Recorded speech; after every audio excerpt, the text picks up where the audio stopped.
Bonjour, Anin, NeSe Indigenicas Ojibwem, Kevin Richard Shores, Indigenicas Jaganashi Move, Makwanan Dundane, Kawababi Ganikag and Dunjuba, Moorhead, Nunguminde, Chimigwich Gichimanadu, and Nindo Gichida, Ape Dush Bimadiziwe Wien, Oma Nungum, Chimigwich. Hello and hi. And thank you all for coming today. I used my Native American upbringing introduction in reverence to my ancestry. I am pigmentally challenged. However, I am a card holder. I have my pedigree, I have my numbers, and I have my reservations. And I wasn't asked to be brought into this existence. And when I was born, they called me Kevin Richard Shores, and like Pavlov's dog, I jumped at the bell. And as I was raised in this cultural diversity of two worlds, of being Native American and also from the dominant society, English or British. And the dichotomy was just so prevalent. But now, as I claim to be an Anishinaabe Inini, the French called us Ojibwe, the English called us Chippewa. I come from the White Earth Reservation, where the land is white, or the clay is white. I choose to be called NeSe in reverence to that. And thank you again for being here. At the age of 17, I asked my father if he would sign a waiver so I could join the military, because I was taught about a warrior society, or to be a warrior, to be Native American. Plus my family was in the military. And so I joined the United States Navy at the age of 17.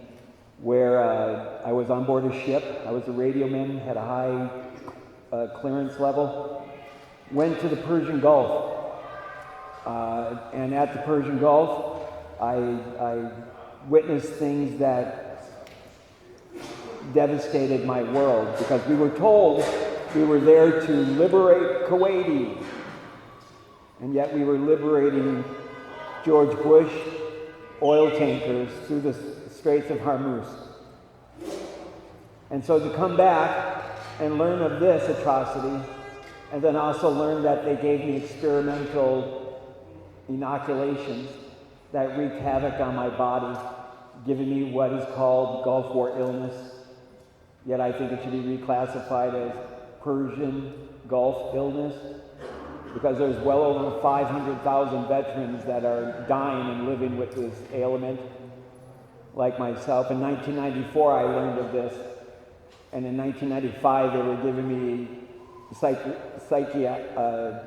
psyche valve, saying I was crazy to think such a thing. 2008, the Department of Defense said that yes, there is a Gulf War illness, but no one has been labeled or been classified as that up to this day. And so as I've been dealing with Gulf War illness, I've been consistently asking the VA to give me cannabis for my pain management. And after 25 years of fighting, synthetic cannabis,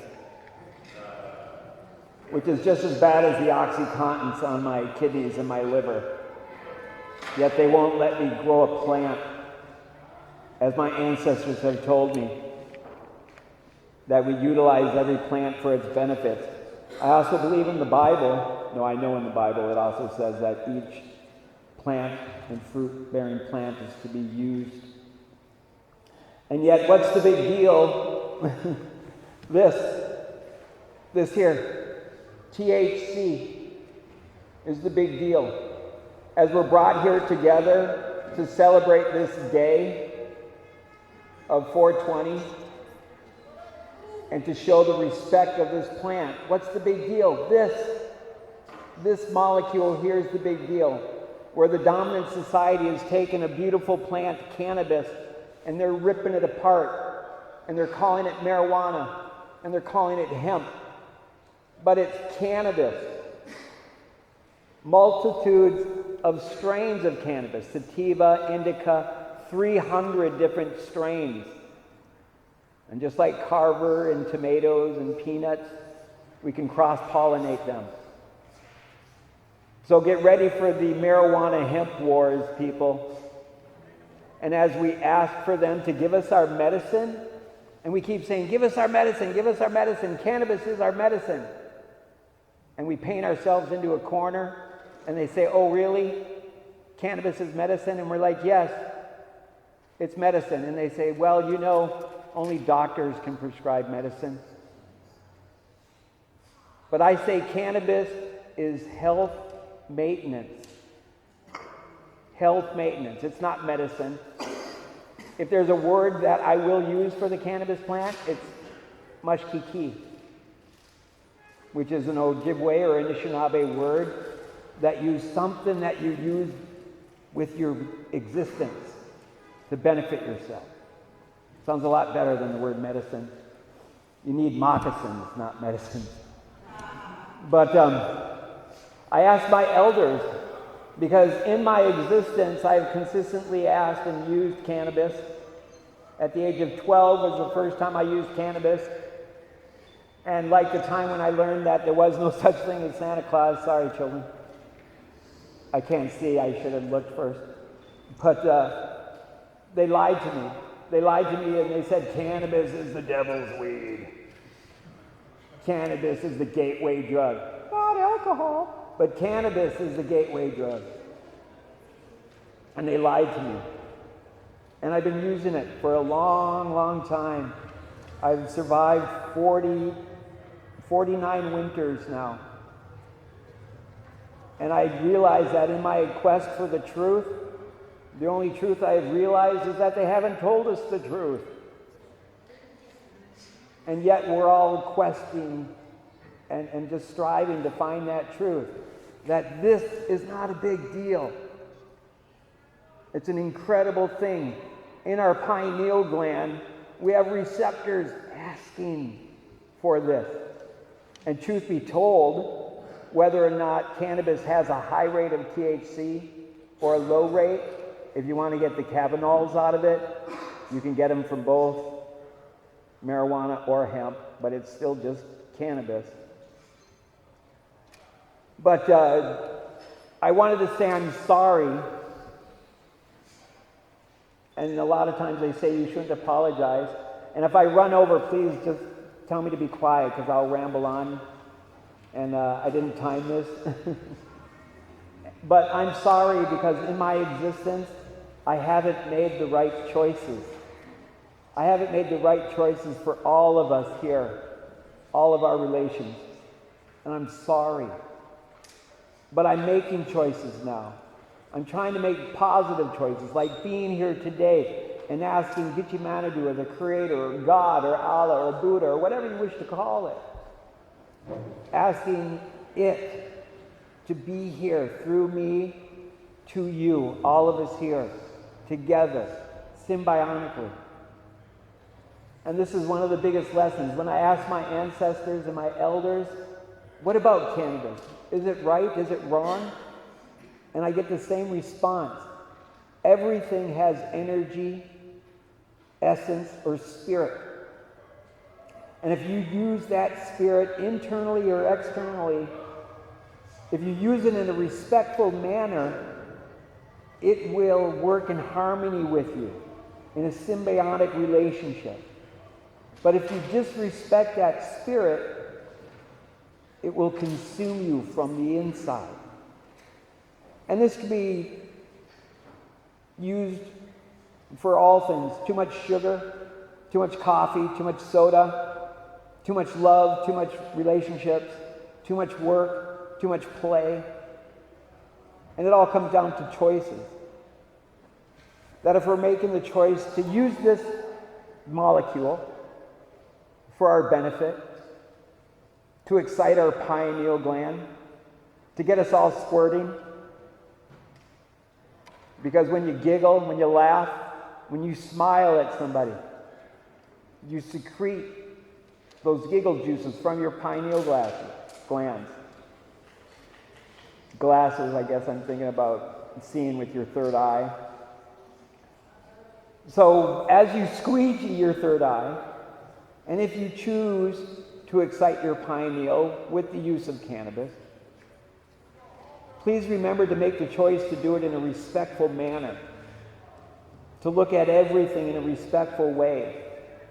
And if you're able to sprinkle a little bit of love on top of that respect, and then the more power to you. And right now on the reservation, we're having a lot of challenges. On my reservation alone, in the last 3 months, 8 deaths from overdose of heroin. Crystal meth is rampant. Alcoholism is rampant. I don't think I really need to inform you guys of the atrocities of the reservations, where they claim we're supposed to be a sovereign entity, yet we're still considered ward of the dominant societies. That we can't open our own businesses without it being under the business of the Reservation Tribal Council, which is a business under the federal government. So we aren't our own entity, but we're trying to. According to the laws, since the reservation was created in 1867, when they started moving us all there, cannabis was legal to use, and it wasn't until the 20s that the demon weed became illegal. But that wasn't our laws on the reservation. So by law, technically, we've been able to use cannabis the entire time, which as Anishinaabe, which we are all Anishinaabe. Anishinaabe means from when the spirit was lowered to the earth, and we are all spirit. All of you are miracles, spirits in my darkness. Yet we get lied to by our eyes. We forget that we're miracles. So all of us miracles, all of us Anishinaabe, when we make the choices to live in respect by using a molecule in a symbiotic relationship with our surroundings, we make that choice hopefully for the betterment of us all. And so trying to create the Cannabis REZ solution, because I believe, talking to the choir, that cannabis will save this planet.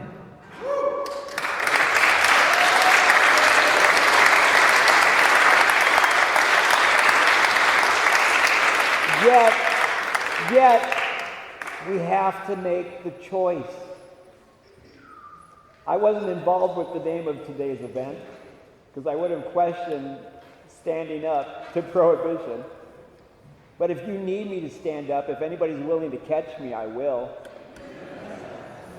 In 2000, I rode my wheelchair across the state of Minnesota on Highway 10, 270 miles, 11 days, 3.4 miles an hour, 18 hours a day in my chair, to bring about awareness of Gulf War illness. Now I'm thinking about doing it again, to bring about the awareness of cannabis. And maybe I should roll to the capital of St. Paul from Moorhead. And maybe I should roll for governor. Or maybe I should roll for president.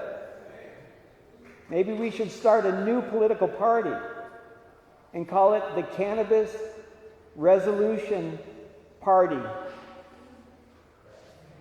The only platform is the legalization of cannabis. It's simple. I call it the 7 simple solutions. That as an adult, I believe the age of 18, because if this government says we can go across the world and kill people at that age, we should be able to have the choice of using cannabis. But whatever age is distinguished, that in each household at that age, you can grow 7 plants. The next adult can grow 5, the next adult 3, the next adult 1. Because you don't need more than 7 plants every quarter, every equinox, or every solstice to use this in a respectful way. However, if you are using it for optimal health management, in circumstances you will need more. But if you have a green thumb and you want to create as much cannabis as possible, then you just get a permit. And then we have cannabis resolution dispensaries where you can sell your respected growth product, and it could be scrutinized to make sure that there's no carcinogens in it, because it should be used and maintained organically without chemicals. Thank you, sorry. And then if it's of quantity, then the state ran dispensaries or the Native American ran dispensaries can sell and give your cannabis to the elderly, the sickly, where we could have hospices where people can die with dignity and not out of their gourd on pain medication.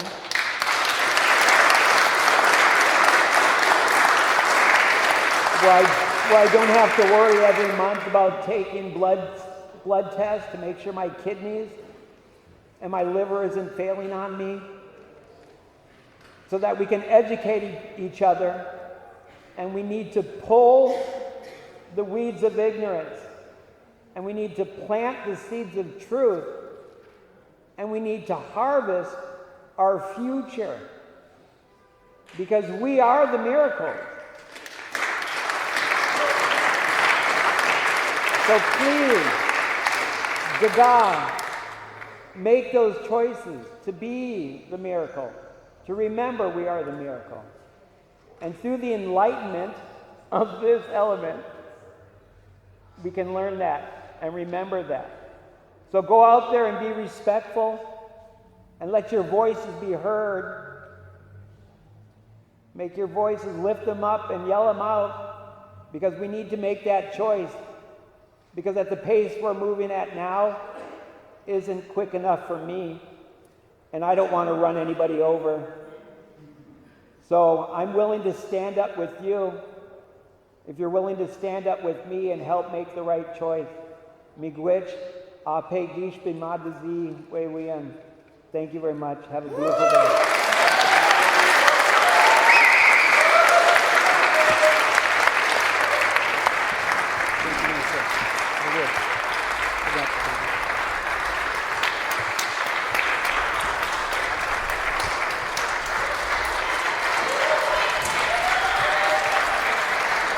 Got a standing ovation, only one.